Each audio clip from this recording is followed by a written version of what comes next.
Hey, this is Dr. Priyanka Venugopal, and you're listening to the Unstoppable Mom Brain Podcast, episode 65, The Truth About Intermittent Fasting.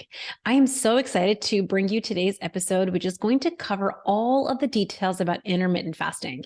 We're going to get into defining exactly what intermittent fasting is and why it has been such a huge thing that you might have been hearing about, particularly if you've been wanting to lose weight for a while. It is something that has really taken the weight loss community by storm over the past few years, and my intention with today's episode is to talk to you about why you may or may not want to try this as a strategy and what the science behind intermittent fasting really is. I'm here to really discuss this topic in detail because my intention is anytime you try a strategy or you want to incorporate a strategy into your weight loss journey, for you to know exactly why you're doing it. I think it's incredibly important for high achieving professional moms to know that they have a strategy that is backed in science and they know exactly why they're even doing what they're doing. I think that when we come into our strategy with this lens, we know exactly why we're doing it. It makes so much sense to us. It really helps get our brain so much on board with the work that it takes with incorporating a new strategy. Because let's be honest, I think that sometimes we jump into fad diets and brand new things thinking that it's going to be a magic bullet. And I never, ever, ever want you to come into any strategy with that lens, which we're going to talk about in today's episode. I want you to know why you're doing it and be willing to do the work that it takes to play with this and to incorporate it into your life. I will also, just so you know, be definitely putting on my OBGYN physician hat on in this episode because we are going to also get into the science of how your body is functioning when you are grazing or eating all the time versus when you decide to incorporate intermittent fasting. And then my biggest goals for you in this episode, in this podcast episode, is for you to really think about whether this might be a strategy for you. It is absolutely not for everyone. It is not required to lose weight, but it can be an incredibly valuable and very powerful tool if you come into it with the right mindset and with the right understanding. Let's get into it. So let me just start by saying the way that I want to kind of paint the picture with intermittent fasting is I'm going to tell you my personal introduction to it, where I was in my own personal weight loss journey, when it was that I actually decided to start intermittent fasting and why I decided to do it.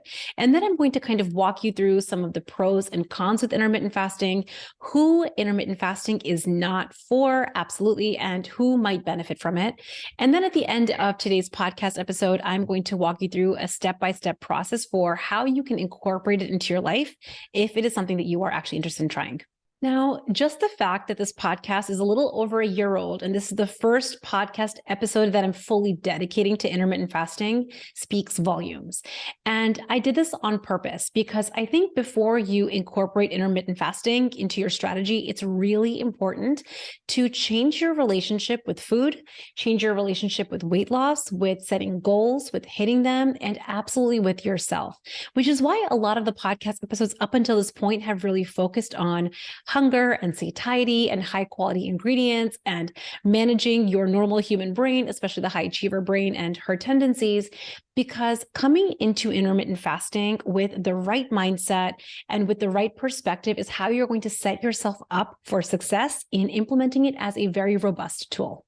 My introduction to intermittent fasting began in about 2019, 2020. And what I want to tell you is that I did not start my weight loss journey with intermittent fasting. It was really important for me to not think about intermittent fasting as another fad diet, which I think so many of us do.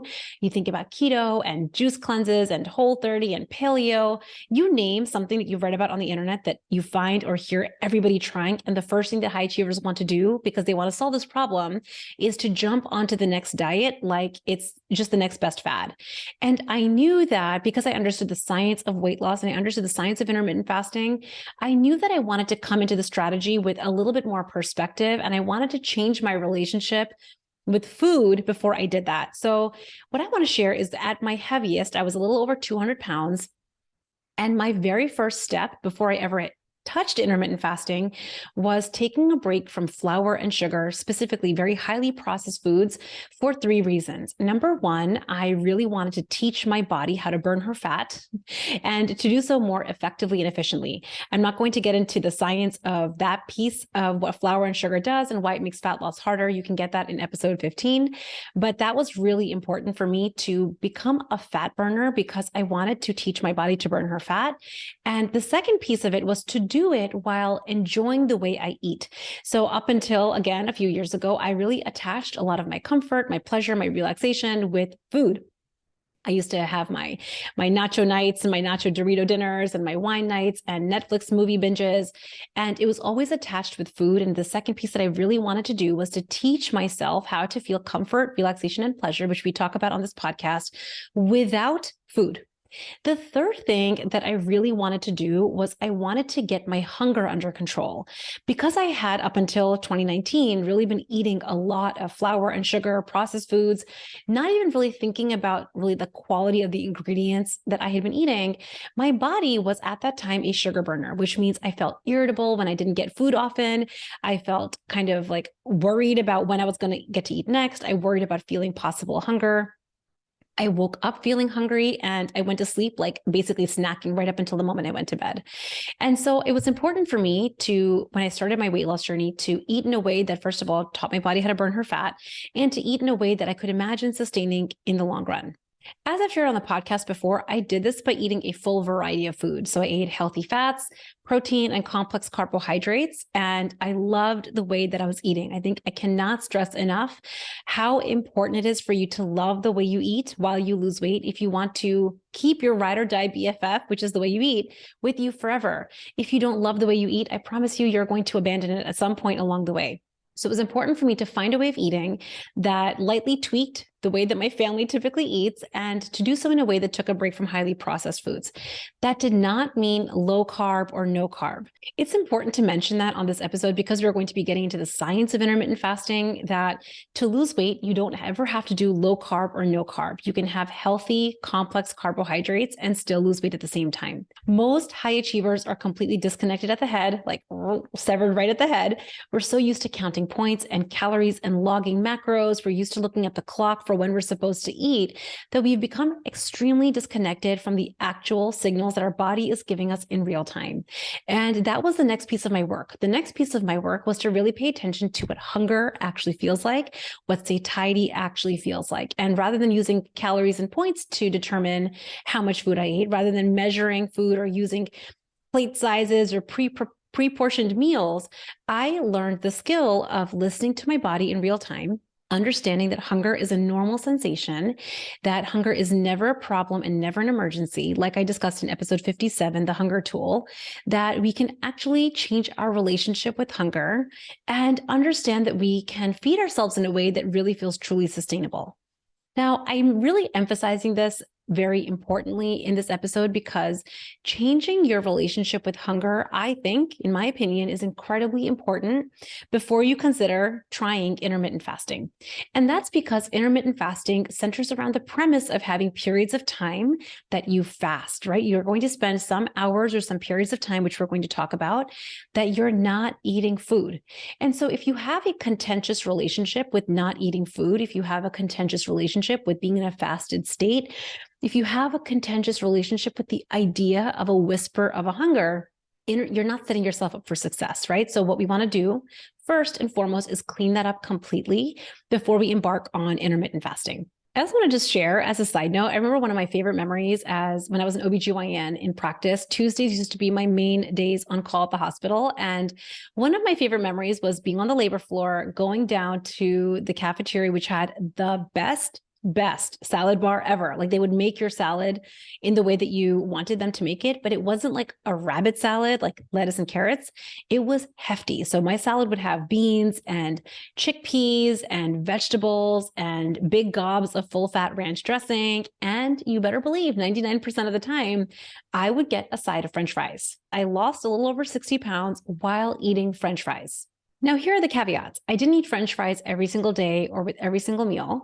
And when I did eat French fries, I ate them when I was actually hungry and I stopped when I was not, which means I didn't like scoop and lick the bottom of the bowl or have to eat every last French fry on my plate. Very often, if I was paying true attention to hunger and satiety in my body, French fries would end up in the trash.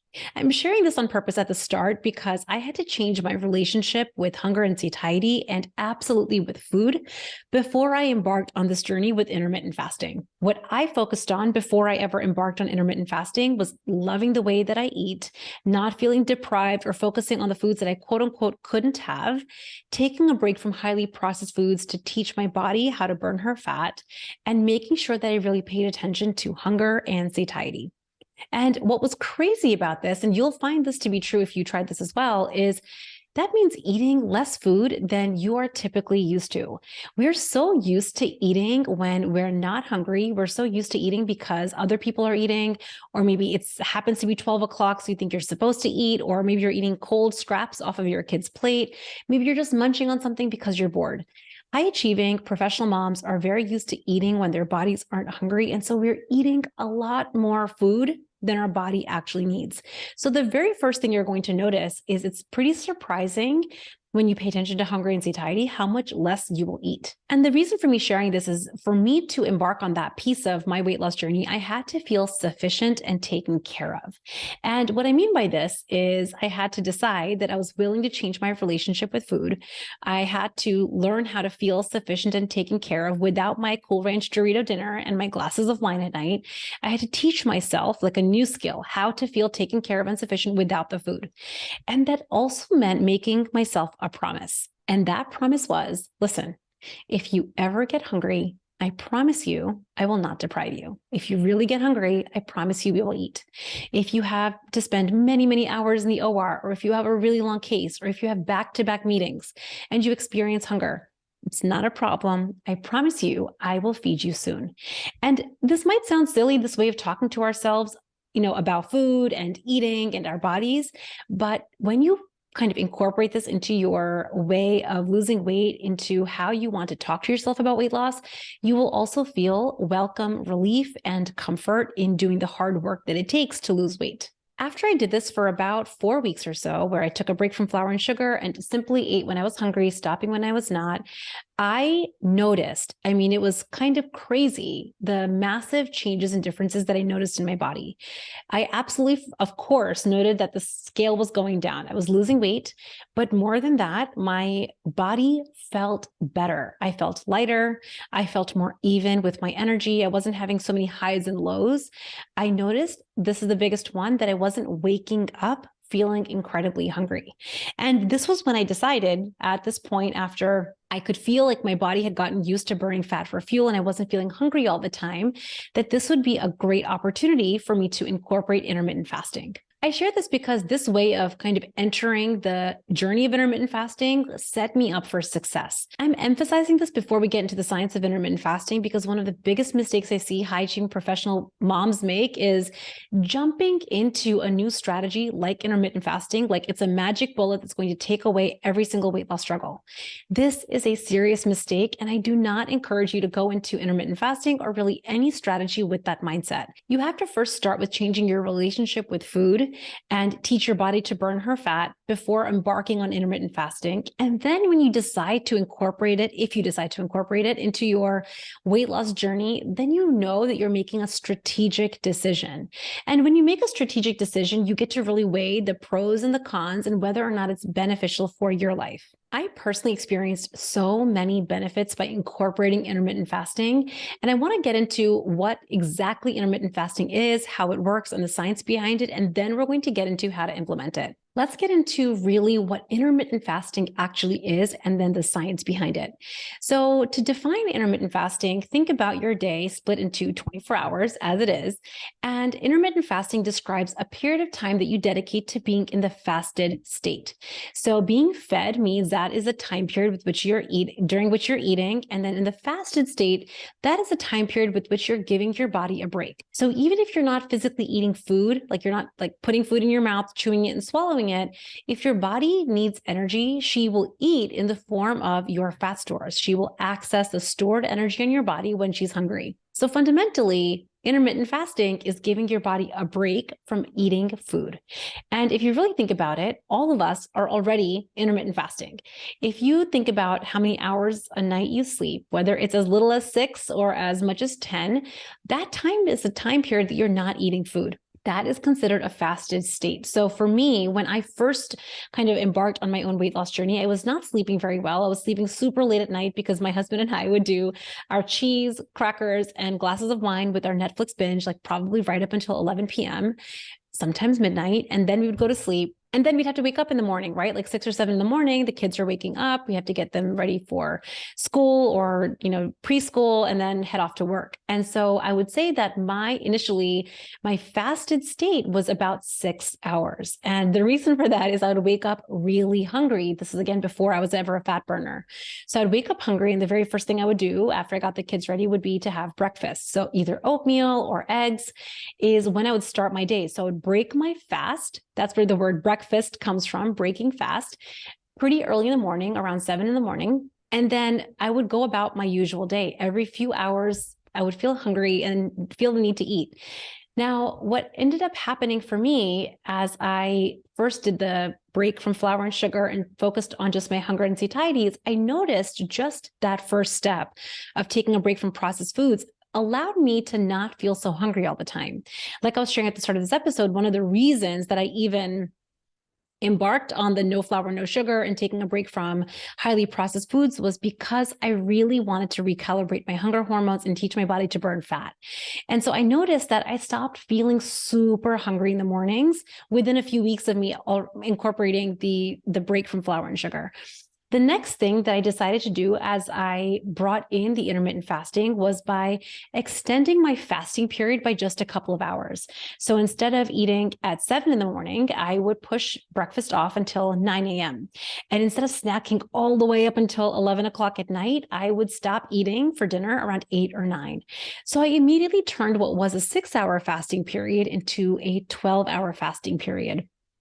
And then over the next 2 to 4 weeks, as I started to play with it and I started to evaluate what it felt like for my body to incorporate intermittent fasting, I started to extend my time frame of being in the fasted state for longer and longer until I got to the point, which is where I'm at now, where I don't actually even feel hungry before 1 p.m. in the afternoon.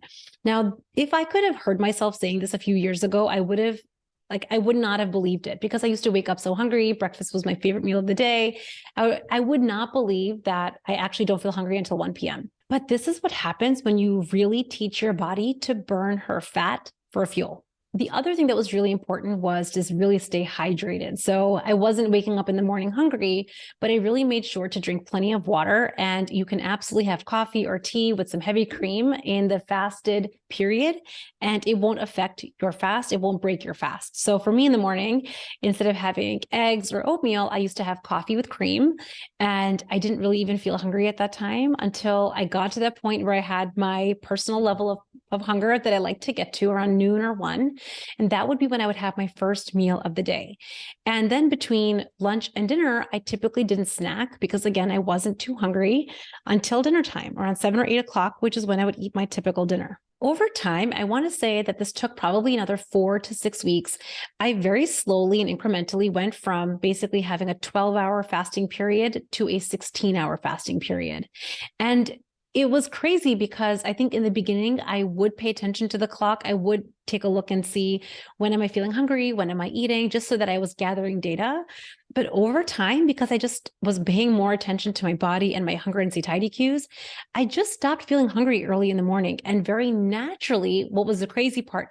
Just naturally, my body on its own got to a 16-8 eating and fasting window. Now, I think that this is important because one of the reasons I'm sharing that example is I did not let the clock rule me. I think as I've been sharing on this podcast around how high achievers come into rules and we create restrictions out of rules, I can see how The high achiever can look at the rules of intermittent fasting and turn it as into like what should be a tool into a weapon. I did not look at the clock in a way to deprive or restrict me from eating when I was actually hungry. And this goes back to the very first promise that I made to myself that I shared with you at the start of this episode. I told myself that I would love to incorporate intermittent fasting. We would get there gently. I would decide to do it 1 hour at a time, increasing my fasting window an hour at a time. But that my agreement was if I really felt true hunger in my gut, if I really got to my personal, as I call it, yummy hunger level, I would promise that I would not eat. Okay. So that was a personal agreement that I had with myself where I got to walk a nuanced line where I practiced feeling a slight whisper of hunger, a slight grumble of hunger, getting to my personal yummy hunger level. And for me, I like to get hungry before I eat. To get to that point without ever telling myself that I wasn't quote unquote allowed to eat. And I think this is such an important mindset piece before you ever embark on intermittent fasting, because if you tell yourself that you're quote unquote not allowed to eat, you're not supposed to eat, the clock says that it's not 16 hours yet, or whatever your pre-decided time is, you're going to create a very distorted relationship with food and your body, and it's going to really create a lot of struggle for you when it comes to reaching your ideal weight permanently.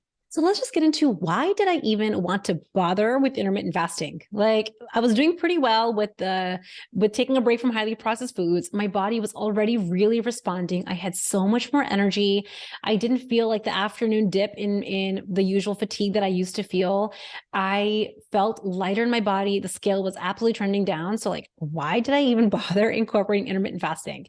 Let me tell you about the benefits and the science behind intermittent fasting, and then you get to decide if this is something that you would want to do too. So we're going to nerd out with some science, because what I want you to know is you don't need quick fixes to lose weight. You don't need magic bullets. You simply need science. When you are eating all day long, when you're grazing or having meal snack, which is what, especially in America, a lot of us are taught to do from a very, very young age, you're taxing your body and your pancreas and your digestive system all day long. Because every single time you eat food, your body is going to release insulin. The reason that your pancreas releases insulin is a fat storage hormone that drives glucose, which is what you've just consumed, into your body's cells. The reason that you are considered a sugar burner, particularly if you're eating a lot of processed foods, is because your body is having to tap into glucose for its main food source. What this does over time is not only is it taxing your pancreas and your digestive system, it creates a lot more oxidative stress in your body and more inflammation. This is why you will experience frequent bouts of hunger, irritability when you don't get food. You're going to have peaks and like high peaks and low dips in your energy. You're going to feel fatigued if you don't give yourself a constant influx of food, and you're absolutely going to have a harder time with weight loss. Now, when you're in a fasted state, when you give your body a break from eating food, your insulin levels are low. And what that allows your body to do, because now it needs energy, right? So if the insulin levels are low and there's not there's not glucose rushing around in your blood, but your body needs energy, where does it get its energy from? It gets it from stored fat on your body. When and what you eat is a complex process, and it's not only affecting the hormones of your body and your ability to burn fat, which I just shared, it also affects your brain. A study described in The Hungry Brain by Stephan Guyenet describes how when and what we eat can create cellular stress and damage parts of the hypothalamus of your brain. Now, why does this matter? The hypothalamus is an important part of your brain that drives food and eating decisions. It also helps regulate blood sugar, and very importantly, it helps regulate your lipostat, which is your body's personal body set meter for what weight feels comfortable for your body. Think of your lipostat as your internal weight meter. So just like you live at an optimal body temperature, like 98.6 degrees Fahrenheit, your brain your hypothalamus, has determined your body's optimal weight set point. So for me, a few years ago, 200 pounds was my body's optimal weight set point. Now, it wasn't optimal in terms of my actual physical health, but my brain, specifically my hypothalamus, through the inputs that I had been giving it, had slowly over probably about 10 years been driving up my body set point.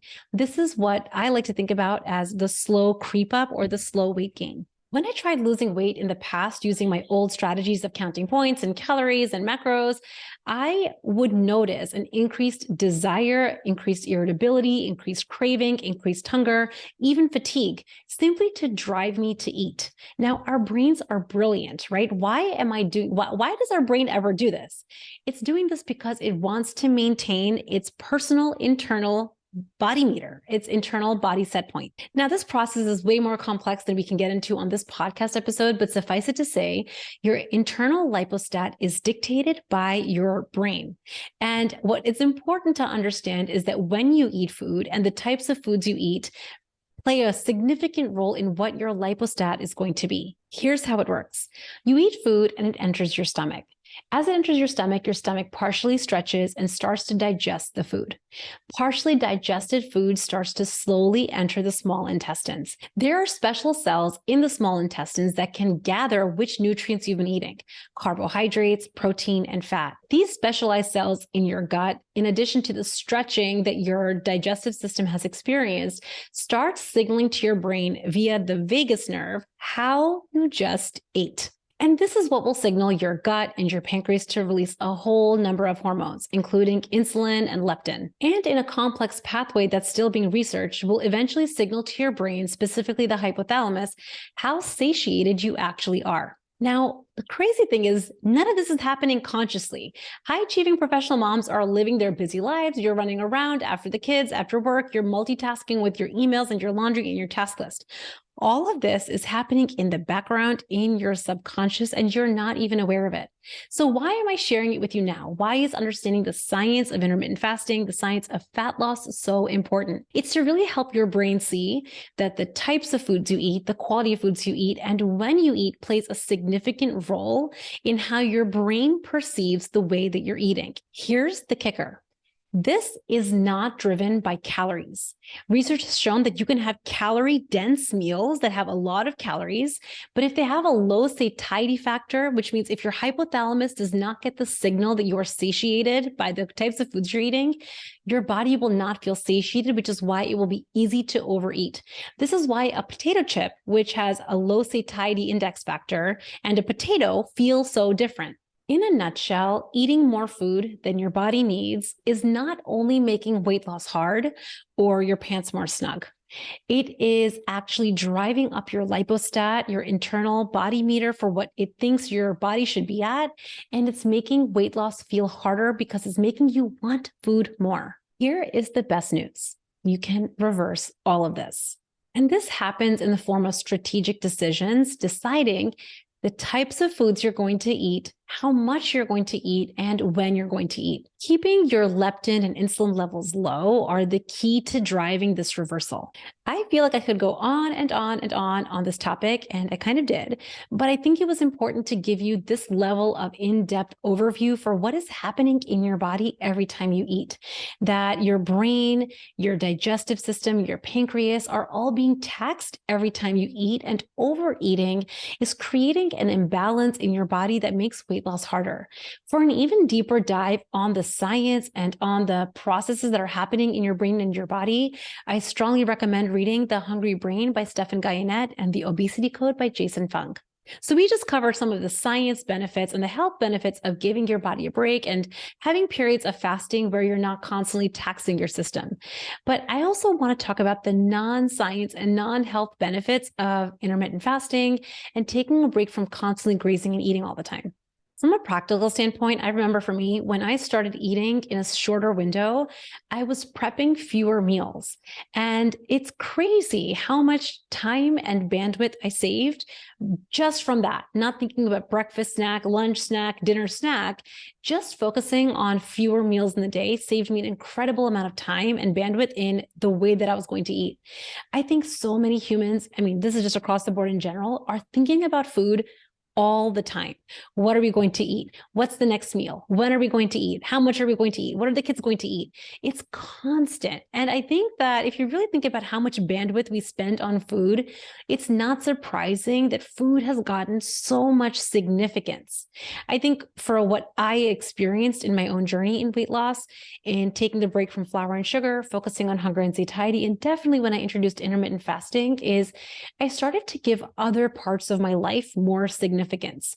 So I still love food. I still will identify as a foodie who loves going to my favorite restaurants and enjoying my favorite things, but I don't give the food over significance. I don't overvalue it. Instead, I have started learning the practice of valuing and giving significance to other parts of my life, letting food just be along for the ride. Another non-health benefit is how much more easily I travel now.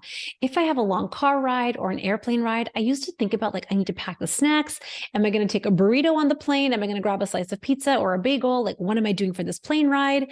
I remember I used to worry about getting hungry if I had a flight that was anywhere more than an hour or two. And now what has happened, because I have learned, number one, that it's not a problem or an emergency if I'm hungry, my body is simply dining in. And two, because I have become a lot more masterful at intermittent fasting, I rarely experience hunger. I can go through long periods of time. I can go through long car rides or long airplane rides and just not feel hungry. It's so easy to just fast without it being a problem. It doesn't feel restrictive or I don't feel deprived. It feels like I don't even have to give that part a second thought. It's just created so much more ease. I will say that one of my BFFs, in addition to really drinking more water, has been coffee. I've always been a huge coffee drinker. It's just been a thing. I always have loved coffee. So that is something that I have absolutely incorporated. So whenever I'm in a fasted state, if I'm doing an extra long fast, which I'm going to talk about in a second, I absolutely will have coffee with cream. And that has been perfect for me. Let's talk about who intermittent fasting is not for. If you suffer from an eating disorder, I do not recommend intermittent fasting. If you are frail or have a low BMI, I do not recommend intermittent fasting. If you are a child or an adolescent, intermittent fasting is most likely not going to be for you. Certain medical conditions also require that you're not in long periods of being in a fasted state. So that might play a role in your decision about whether or not you want to incorporate intermittent fasting. If you aren't sure if you fall into one of these categories, make sure that you talk with your medical doctor. Now let's talk about the models and the mindset that intermittent fasting is not for. I just reviewed some of the physical conditions in which intermittent fasting would not be a good fit for you, but I want to also talk about the mindset that you might have coming into intermittent fasting. If you turn intermittent fasting into another diet, it will become another form of restriction and deprivation and another set of rules that you have to follow. It will create a distorted relationship with food and your body. And if that is you, I do not recommend starting with intermittent fasting. If you're thinking, I'll do this intermittent fasting thing until I lose weight and then I'll go back to eating quote unquote normal again, I want you to hear the diet brain coming out. I see so many people do this with intermittent fasting and with flour and sugar. People will say, I won't do flour and sugar. I'll just take a total break from flour and sugar until I lose all the weight and then I'll go back to eating normally again. First of all, who said that eating flour and sugar was normal? Who said that eating and grazing all the time was normal? Up until a few decades ago, this was not a thing. Until the modern industrialized food industry came in and started brainwashing us, most humans did not eat and graze all the time, and we were not eating this level of processed foods. So just because you've been eating a certain way for decades does not make it normal. I want to invite you to challenge the paradigms that you have had around what you define quote unquote normal eating as. So now I've covered who intermittent fasting is not for. Let's talk about who intermittent fasting is for. If you want to become a fat burner, if you want to optimize your internal fat meter and start reversing where your lipostat is right now, if you want to feel less hungry and have more even energy, this strategy is absolutely worth exploring. I recommend giving it a full 2 to 4 weeks, really seeing how it fits into your life before deciding truly whether this is a strategy that you want to keep. Now, if you decide you want to do this, here's the mindset that I want you to go into intermittent fasting with. Decide that you're willing to start off slow and steady, that you're going to incorporate gentle changes like making your fasting window an hour longer than it was the previous day, and be willing to not be in a rush. Can you feel the texture of that? Not being in a rush, gently increasing your fasting window, and not ignoring your body simply because of the clock. Make that promise with yourself. If you really feel that true grumble of hunger in your body, make a promise that you will always feed yourself.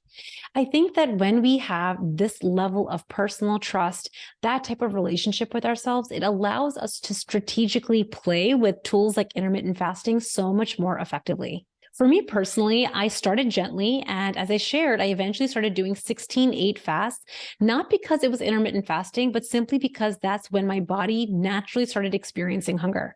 I have now gotten to the point where I only let hunger and satiety lead me. I don't do intermittent fasting for the sake of quote unquote doing intermittent fasting. I simply now follow my hunger and satiety cues. And I think that the work of getting here over the last 60 pounds in the last few years has taught my brain and my body to burn fat for fuel and has allowed me to lower my internal lipostats so that I'm living more comfortably at this weight. Here are a few things to be aware of. When you're brand new to fasting, it's important to make certain decisions in advance and to think about certain things in advance, specifically how long you want to fast for and how exactly you plan on breaking your fast. When you're hungry, which you most likely will be when you first try intermittent fasting, your brain will very naturally crave a lot of crap food. This is normal. Okay. It's just literally happening at the chemical level of your brain. So decide in advance, what amazing food are you planning to have to break your fast? If you're doing a 12-hour fast or a 14-hour fast or a 16-hour fast, know in advance and have decided what you're going to eat so that you don't break your fast with crap food. The next thing I want to warn you to do is to not rush when you eat. When you're hungry, just again, because this is a new practice, you might find yourself eating really, really fast, and then you're going to totally overeat and kind of miss your satiety point. So I want to encourage you when you do break your fast, in addition to having something amazing decided to break your fast, to not rush. Simply slow down and savor every bite. I also want to just take a quick minute, just because I want this episode to be fully complete, to mention longer fasts. There's plenty of studies specifically discussed in the obesity code where people have really done a lot of research and experimentation with very, very, very long fasts. In my personal experience, the longest fast that I have really done is a 24-hour fast. And I would say for probably the first 50 pounds or so of my weight loss journey, I would do 3 long fasts per month. And let me tell you why I loved it and why I did it that way. I always chose my long office days on Thursdays because I was so busy in the office seeing my patients that the day flew by. So what I would do, because I had 3 long days, 3 long Thursdays per month, those were the days that I did my quote unquote long fast. And by long fast, what I mean is 24 hours. I would absolutely feel that grumble of hunger around 1 or 2 p.m. And if I just drank some water or had some coffee, it was gone. I didn't have to worry about the grumble of hunger like gnawing at me for hours and hours. I would just watch it. I would observe the hunger. It wasn't a problem. I didn't make it an emergency, again, because of the mindset stuff we've talked about. And that hunger would eventually leave. And then usually I would break my fast with dinner. So what my 24-hour fast would look like would be dinner on Wednesday night, and then I would have water or coffee for Thursday, and then again, dinner on Thursday night. I want to tell you that I felt so good in my body when I did this. When I had this as a part of just my regular routine, I did not feel fatigued. I did not feel tired. I had steady energy. This is the crazy part. Sometimes we think we need energy, like we need to eat to have energy. I know I used to think this. This was the opposite of my experience. I had more energy. I felt clearer in my mind and I felt more focused, which I just think is amazing. I don't do these that often anymore. I have to say that even just talking about intermittent fasting and how good I was feeling while I was doing it, I might incorporate them more again. But for me, my general strategy has been 16/8, 16 hours fasted, 8 hours was my eating window. I didn't snack in between lunch and dinner unless I truly felt hungry. And then I would do one of the 24-hour fasts once per week, but not every single week, about 3 times per month.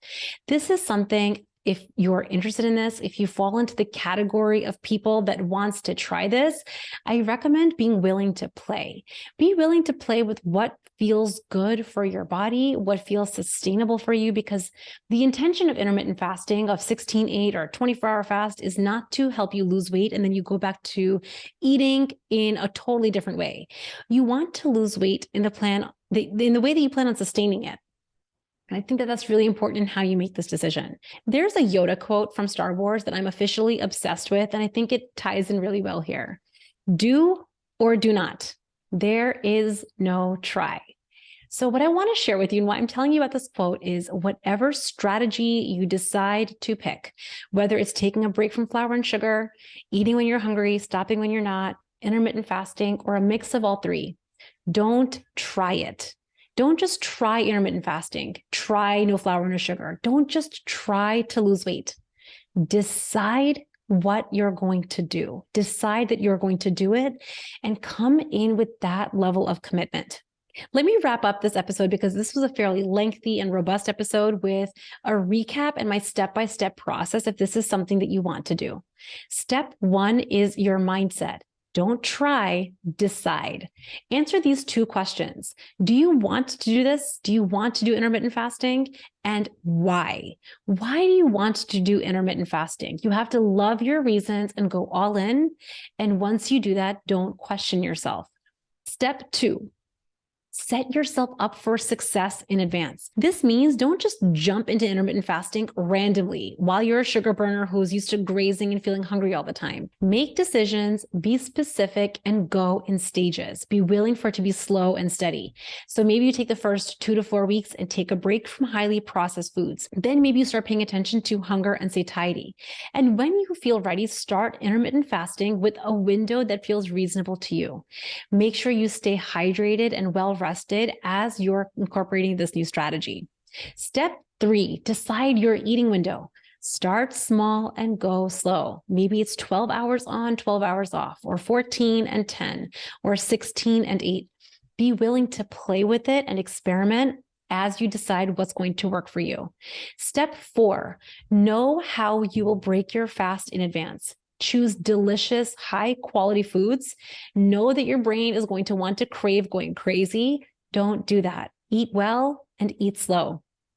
And finally, step 5, know that this is a practice. Our goal is not to expect perfection. It is to focus on progress. Stick with it because now you know if you want intermittent fasting as a tool, you have it in your back pocket always. You don't need apps or calendars or fancy planners to incorporate this as a strategy into your plan. It is something you can have with you all the time. I hope you enjoyed today's episode and found it both informative and inspiring. And if you try it, I would love to hear from you. I hope you all have a lovely rest of the week. Listen, if you have been loving everything that you are learning on this podcast and you feel a readiness to reach your ideal weight with science-backed strategies that it's free of deprivation, then we should talk. I have opened up my consult calendar with a few spots per week, and I would love to talk to you. You can grab your consult spot over at theunstoppablemombrain.com/connect. On this consult call, you come as your brilliant self. You don't have to prepare anything at all. And we will dive into the strategies that you have tried in the past. I will walk you through on this consult call how to make small, powerful tweaks to help you getting consistent results. And we are going to talk about science-backed strategies and really folding in a way of eating that feels sustainable and simple for you forever. You better believe we're going to get into all of the nitty-gritty detail. And also my favorite part is that it gets to be fun. This call is for you if you want to have a personal roadmap to solving the weight loss struggle in a way that feels simple and sustainable. And it all will happen on this consult call, theunstoppablemombrain.com/connect to grab your spot. And then if you want to work with me, I will tell you about the Unstoppable Group, which is my 6-month intimate small group coaching program, specifically designed for the high-achieving professional mom who wants to solve this problem at the root. If that is of interest to you, we will talk about it. There's just a few days left to join before the July group starts. And I don't want you to wait to solve this problem. I want you to get to 2024 feeling lighter and actually being lighter in your body. And the solution is right here waiting for you. Don't wait to grab your consult spot. Go over to theunstoppablemombrain.com/connect to grab your spot. And I cannot wait to meet you. Bye.